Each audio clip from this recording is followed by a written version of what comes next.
дар асоси фармони роҳбарияти вазорати корҳои дохилии тоҷикистон бо мақсади пешгирии садамаҳои нақлиётӣ ва дигар ҳодисаҳои нохуш, таъмини мунтазами бехатарии ҳаракати воситаҳои нақлиёт дар роҳҳо дар қатори дигар шаҳру ноҳияҳо дар ноҳияи восеъ низ амалиёти шартии ёрии таъҷилӣ ба воситаҳои нақлиёти махсус гузаронида шуд. амалиёти мазкур бо ҷалби воситаҳои нақлиёти махсус дар боло зикр гардида дар маркази ноҳия дар ин минтақа шоҳроҳи душанбе кӯлоб ки аз маркази ноҳияи восеъ мегузарад гузашт. аз ин роҳ ҳамарӯза садҳо автомошинаҳои тамғаи гуногун аз ноҳияҳои минтақаи кӯлоб, шаҳри кӯлоб, ноҳияҳои ховалинг, муминобод, ноҳияи ба номи шамсуддин шоҳин омаду рафт менамоянд. дар ин минтақаи шоҳро ки аз ноҳияи восеъ мегузарад ду чароғаки роҳнамо фаъол аст.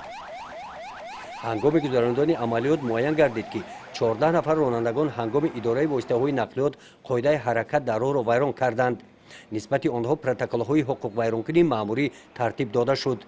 дар доираи ҳамин чорабинӣ кормандони бозрасии давлатии автомобилии ноҳия дар ин рӯз дар терминали мусофиркашонӣ бо ронандагони воситаҳои нақлиёт оиди риояи қоидаҳои ҳаракат дар роҳ ҳангоми идора кардани воситаҳои нақлиёт ва пешгирии ҳодисаҳои нохуш ҳамсуҳбат гардиданд. гузориши хоҷа назриев, худойназар зуҳуров аз ноҳияи восеъ барои барномаи иттилоотии навид.